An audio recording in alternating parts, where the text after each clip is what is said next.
Shalom saudara, berjumpa lagi dengan saya di channel Follow Kurusha TV.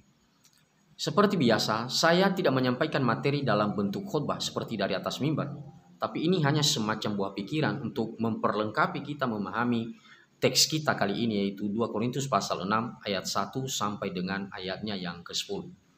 Bagian itu tidak saya bacakan, saya mohon maaf. Dan saya berharap bahwa Bapak Ibu sekalian sebelum mendengarkan video ini sudah membaca bagian itu 1, 2, atau 3 kali. Dan saya berharap justru kalau boleh Bapak Ibu sekalian boleh membacanya berkali-kali. Sehingga pemahaman kita tentang bagian itu bisa lebih memadai. Nah, beberapa pengantar yang ingin saya sampaikan sebelum kita masuk lebih jauh di dalam pembahasan 2 Korintus pasal 6 ayat 1 sampai dengan ayat yang ke-10 ini. Yang pertama, bahwa para ahli mengklaim sebenarnya Paulus mengirimkan surat kepada jemaat di Korintus itu sebanyak 4 kali. Sekali lagi, sebanyak 4 kali. Surat yang kita punya yaitu 1 Korintus itu adalah suratnya yang kedua. Dan surat 2 Korintus ini adalah suratnya yang keempat. Surat yang pertama dan surat yang ketiga itu dinyatakan sudah hilang. Dan itu tidak perlu menjadi bahan kajian kita saat ini karena itu bukan poin kita sekarang ini. Itu poin yang pertama. Kemudian yang kedua sebagai pengantar, sebenarnya bukannya Paulus tidak bisa hadir secara fisik kepada jemaat di Korintus. Bisa. Tapi kita mengetahui bahwa Paulus memberikan informasi kepada kita, dia tidak melakukan hal itu karena dia tidak mau ada konfrontasi atau semacam konflik atau semacam pertikaian, ya, atau perselisihan di antara mereka ketika Paulus hadir di tengah-tengah jemaat di Korintus.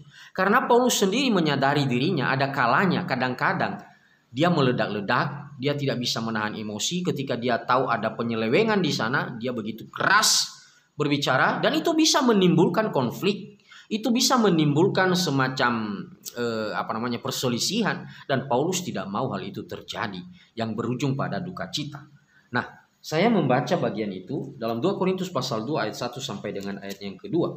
Saya bacakan. Aku telah mengambil keputusan di dalam hatiku bahwa aku tidak akan datang lagi kepadamu dalam duka cita. Sebab jika aku mendukakan hatimu, perhatikan itu ya. Sebab jika aku mendukakan hatimu, siapa lagi yang dapat membuat aku menjadi gembira selain dia yang berduka cita karena aku? Jika aku mendukakan hatimu. Paulus menyadari dirinya kadang-kadang dia meledak-ledak ketika dia berhadapan dengan ketidakadilan atau ketidakbenaran di dalam doktrin atau dalam pengajaran di tengah-tengah jemaat dan dia menghindari hal itu. Dia tidak mau ada duka cita. Maka dia mengutus Titus ya sebagai penggantinya atau sebagai utusan untuk memperhatikan, melihat seperti apa keberadaan jemaat di Korintus ini. Ya. Jadi kalau dia mengirim surat sebanyak 4 kali berarti ada hal yang penting di situ. Ada hal yang perlu kita perhatikan di situ.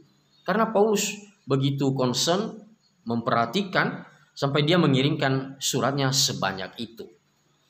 Nah, salah satu yang menjadi isu di situ adalah hadirnya para pengajar palsu atau guru-guru palsu atau rasul palsu yang memberitakan Injil yang berbeda dengan apa yang diberitakan oleh Paulus dan rekan-rekannya.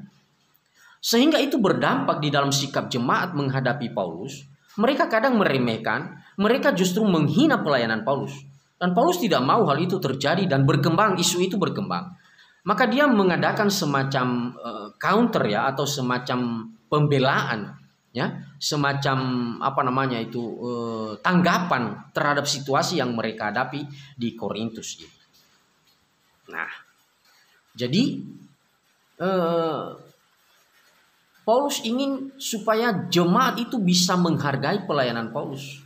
Kita misalnya membaca dalam pasal 1 ya, pasal 1 ayat 1 dari Paulus yang oleh kehendak Allah menjadi rasul Kristus Yesus.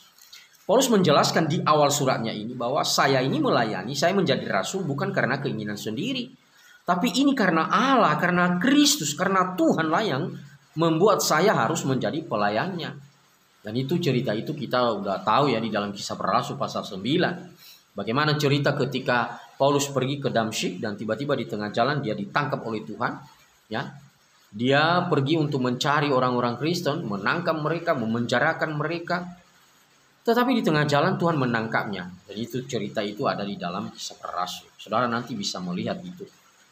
Nah, Paulus memberikan pembelaan itu. Saya ini loh, Ya.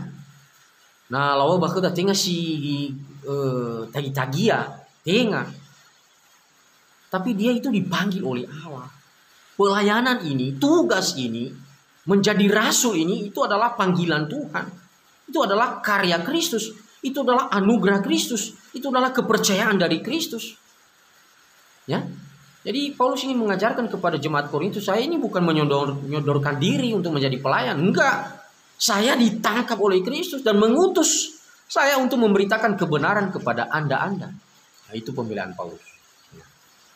Yang kedua, Paulus ingin menunjukkan kepada jemaat di Korintus agar mereka bisa jeli melihat seperti apa itu rasul yang benar dan seperti apa rasul yang palsu. Nah, indikator untuk membedakan itu di dalam bagian ini, Paulus mengungkap tentang bagaimana sikap di dalam menghadapi penderitaan di dalam pelayanan. Ya, itu menjadi indikatornya. Kalau seseorang bertahan di dalam pelayanan ini, menjalani penderitaan di dalam pelayanan ini, dan dia bertahan, itu adalah rasul yang benar. Itu adalah pelayan yang benar. Tetapi kalau ada orang sedikit saja menghadapi penderitaan, lalu dia meninggalkan Tuhan, meninggalkan pelayanan, berarti orang itu adalah pelayan yang tidak setia. Itu adalah pelayan yang palsu. Itu adalah rasul palsu. Ya. Jadi Paulus ingin menunjukkan kepada jemaat di Korintus ini loh. Kalau benar mereka adalah para pelayan yang sungguh-sungguh dipanggil oleh Allah, mereka akan setia di dalam pelayanan. Meskipun kehidupan pelayanan mereka itu disertai dengan banyak penderitaan. Nah saudara, beberapa ahli mengklaim bahwa ada beberapa pasal dalam 2 Korintus ini sebagai ungkapan Paulus tentang penderitaannya. Bahkan seringkali dikatakan sebagai catalog of sufferings. Ya, catalog of sufferings, daftar daripada penderitaan. Termasuk pasal 6 ini, dan yang paling kentara itu ada di dalam pasalnya yang ke-11. Saudara nanti bisa cek itu. 2 Korintus pasal 11 itu Paulus memberikan daftar tentang penderitaan yang dihadapinya. Ya. Saya mencoba melihat sedikit ya, supaya ada gambaran dalam pikiran kita. 2 Korintus pasalnya yang ke-11, dia menuliskan tentang daftar penderitaannya di situ. Ya. Contohnya misalnya di pasal 11 ayat 23 bagian terakhir itu. Apakah mereka pelayan Kristus? Aku berkata seperti orang gila. Aku lebih lagi. Aku lebih banyak berjeri lelah, lebih sering di dalam penjara, didera di luar batas, kerap kali dalam bahaya maut. 5 kali aku disesa orang Yahudi, setiap kali 40 kurang 1 pukulan. 3 kali aku didera, 1 kali aku dilempari dengan batu, 3 kali mengalami karam kapal, sehari semalam aku terkatung-katung di tengah laut. Dalam perjalananku aku sering diancam bahaya banjir dan bahaya penyamun, bahaya dari pihak orang-orang Yahudi dan dari pihak orang-orang bukan Yahudi, bahaya di kota, bahaya di padang gurun, bahaya di tengah laut, dan bahaya dari pihak saudara-saudara palsu. Aku banyak berjeri lelah dan bekerja berat. Kerap kali aku tidak tidur, aku lapar dan dahaga. Kerap kali aku berpuasa, kedinginan dan tanpa pakaian, dan dengan tidak menyebut banyak hal lain lagi. Urusanku sehari-hari yaitu untuk memelihara semua jemaat-jemaat. Ada daftar penderitaan di situ. Dan dia mengklaim kalau orang itu bertahan di dalam penderitaan itu, berarti dia adalah rasul yang benar. Tapi mereka-mereka yang tidak bertahan di dalam penderitaan, itu bukan rasul yang sungguh-sungguh. Itu poin yang pertama, saudara, yang ingin Paulus tunjukkan kepada kita. Hal yang kedua, Paulus ingin menunjukkan kepada jemaat di Korintus, Anda ini loh, kamu itu sudah menerima kasih karunia Tuhan. Ya. Dan jangan sia-siakan kasih karunia Tuhan itu dengan cara hidup yang tidak benar. Ya, itu kita bisa melihat ya di dalam ayatnya yang pertama ya, pasal 6, 2 Korintus pasal 6 ayat yang pertama. Sebagai teman-teman sekerja, kami menasihatkan kamu supaya kamu jangan membuat menjadi sia-sia kasih karunia yang telah kamu terima. Jangan membuat sia-sia kasih karunia yang telah kamu terima. Jangan meremehkan, jangan menggampangkan, jangan menyia-nyiakannya. Isilah kasih karunia Allah itu. Anda isi dengan sikap hidup yang benar. Dan terutama di dalam menyikapi bagaimana sikap kita di dalam menghadapi para hamba Tuhan yang benar. Ya. Jadi Paulus mengharapkan seperti itu. Coba bandingkanlah, cobalah berpikir lebih jernih. Siapa rasul yang benar? Apakah aku yang sudah sungguh-sungguh dengan penderitaan yang saya hadapi dalam pelayanan ini, atau mereka-mereka yang gampangan itu, yang hanya asal bicara, yang hanya asal ngomong, tapi tidak ada fakta di tengah-tengah jemaat, di tengah-tengah penderitaan di dalam pelayanan ini. Ya. Jadi dari awal sebenarnya saudara, di zamannya Paulus itu sudah ada hamba-hamba Tuhan yang palsu ini. Ya. Yang hanya ingin di posisi-posisi yang menyenangkan saja dan tidak mau terlibat di dalam penderitaan, khususnya dalam pelayanan. Ya. Dan itu menjadi sebuah refleksi bagi kita, ya, bagi hamba-hamba Tuhan dan juga bagi para pelayan yang lain. Ya. Kita harus melihat hal ini. Paulus memberikan keteladanan kepada kita. Jangan menyia-nyiakan kasih karunia daripada Allah. Itu poin yang pertama. Yang kedua. Ya. Kemudian yang ketiga, yaitu bahwa Paulus ingin menunjukkan kepada kita bahwa kita tidak boleh menjadi batu sandungan bagi orang lain. Ya, di dalam pelayanan ini jangan menjadi batu sandungan kepada orang lain. Kita melihat di situ, ya, ayatnya yang keempat. Sebaliknya, dalam segala hal kami menunjukkan bahwa kami adalah pelayan Allah, yaitu dalam menahan dengan penuh kesabaran dalam penderitaan, kesesakan, dan kesukaran. Ya. Ayatnya yang ketiga, dalam hal apapun kami tidak memberi sebab orang tersandung, supaya pelayanan kami jangan sampai dicela. Ya. Jadi di dalam bagian ini, selain daripada apa yang dikatakannya jangan menyia-nyiakan kasih karunia Allah, yang kedua sekarang cara hidup kita ini sangat penting. Jangan sampai orang lain tersandung dan mencela pelayanan ini. Nah, ini tanggung jawab, ya, sebagai orang-orang Kristen. Ini bukan hanya para pelayan, tapi semua orang Kristen bertanggung jawab menjaga marwah, ya, bertanggung jawab menjaga marwah pelayanan ini. Jangan sampai dicela dan jangan sampai menjadi batu sandungan. Cara hidup kita, gaya hidup kita, gaya pelayanan kita jangan menjadi batu sandungan. Dan itu menjadi perhatian kita. Yang ketiga, di dalam bagian ini Paulus menuliskan, ya, cerita tentang penderitaannya tadi, ya. Dengan sabar menahan kesesakan, penderitaan, kesukaran, menanggung dera, penjara, kerusuhan, berjerih lelah, dan sebagainya. Ya. Apa yang ingin Paulus tunjukkan di sini bahwa tidak boleh tidak, sebagai pelayan yang benar harus berhadapan dengan hal-hal itu. Ya. Jadi kita ini, pelayanan kita itu diuji dengan penderitaan, Bapak Ibu. Ya, sekali lagi, pelayanan kita diuji dengan penderitaan. Apakah penderitaan itu membuat kita undur dan meninggalkan Tuhan? Atau justru pelayanan itu justru terus memicu kita untuk terus setia kepada Tuhan? Nah, para rasul yang benar, sikap yang terakhir ini yang mereka ambil. Mereka tetap setia meskipun di dalam perjalanan pelayanan mereka dipenuhi dengan penderitaan. Ya. Penderitaan-penderitaan yang dihadapi oleh Paulus itu tidak main-main, dong, ya. Itu penjara, ya, kerusuhan. Kita bisa melihat ceritanya itu dalam Kisah Rasul, ya. Kisah Rasul itu begitu kaya memberikan kita laporan tentang apa penderitaan yang dihadapi oleh Paulus, ya.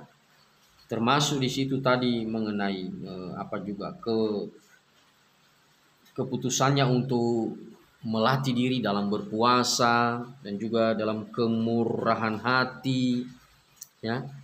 Dan dia melihat di situ, ya, kalau saudara membaca bagian mulai daripada ayatnya yang keempat ini, 4, 5, 6, 7, 8, 9, bahkan sampai ayatnya yang ke-10, itu ada semacam ini, ya, yang hal-hal yang bertolak belakang ya. Kadang dipuji, kadang dihina, ya, kadang dianggap penipu tapi dipercaya, ya. Kadang tidak dikenal tapi terkenal, ya. Nyaris mati tapi sesungguhnya hidup. Menderita tapi dihibur, ya. Ada penderitaan, ada penghiburan. Jadi Paulus ingin mengajak jemaat di Korintus ini loh, gaya atau cara hidup kekristenan yang benar itu seperti ini, ya. Ada hal-hal yang bertentangan terjadi dalam diri kita, dalam pelayanan kita, di dalam perjalanan iman kita, dan itu lumrah, itu wajar, itu biasa, ya. Tapi ingat bahwa semua apa yang terjadi ini, penderitaan-penderitaan ini, itu memperdalam pemahaman kita tentang karakter Allah, saudara. Ya, penderitaan-penderitaan yang kita hadapi dalam pelayanan ini itu semakin memperdalam pemahaman kita tentang karakter Allah. Karakter yang seperti apa? Karakter Allah yang setia dan memberikan pertolongan kepada kita tepat pada waktunya. Ya, seperti tadi isu di dalam 2 Korintus pasal 11 ya, tentang daftar penderitaan Paulus, ya. Paulus itu 3 kali mengalami karam kapal katanya. Tapi Tuhan tetap datang tepat pada waktunya ketika dia berhadapan dengan situasi yang mengerikan. Ya, puji Tuhan. Dan itu bukti, itu salah satu indikator tentang keaslian, kebenaran daripada kerasulannya. Nah, saudara yang dikasihi oleh Tuhan, sekali lagi ini menjadi pelajaran bagi kita ya, para hamba Tuhan, bahwa pelayanan itu tidak akan selamanya mulus. Ya, tidak akan selamanya mulus. Ada kalanya kita harus berhadapan dengan penderitaan, entah apapun itu, ya. Saya percaya bahwa kita pasti berbeda dengan Paulus ya. Situasi dan budaya yang dihadapi itu berbeda dengan kita, ya. Mungkin entah apalah penderitaan yang kita hadapi para pelayan Tuhan saat ini, ya. Entah sakit penyakit, entah kesulitan di ladang pelayanan, entah hadirnya orang-orang yang menolak pelayanan kita, itu biasa, ya. Tapi ingat bahwa Allah terus memantau, Allah terus bekerja, Allah terus melihat, ya, dan memberikan pertolongan tepat pada waktunya. Tadi sudah disinggung oleh Paulus ya di dalam bagian yang kita renungkan ini, ayat yang kedua, 2 Korintus 6 ayat 2. Sebab Allah berfirman, pada waktu aku berkenan, aku akan mendengarkan engkau, dan pada waktu aku menyelamatkan, aku akan menolong engkau. Ya, dia akan menolong tepat pada waktunya. Jadi penderitaan itu memperdalam pemahaman kita tentang karakter Allah yang setia dan suka memberikan pertolongan, sehingga kita belajar dari itu dan kita makin setia kepada. Kemudian hal yang kedua juga, penderitaan itu bisa menolong kita untuk lebih bergantung kepada Tuhan daripada kepada manusia atau kepada sesama, ya. Kita ditolong oleh Tuhan untuk lebih bergantung kepada Tuhan melalui penderitaan itu. Kemudian sebenarnya di dalam konsep Paulus dalam surat 2 Korintus ini, penderitaan itu sebenarnya yang kita hadapi sebagai pelayan-pelayan Allah itu mengidentifikasi penderitaan Kristus. Ya. Artinya apa yang dialami oleh Paulus itu tidak ada apa-apanya jika dibandingkan dengan penderitaan Kristus.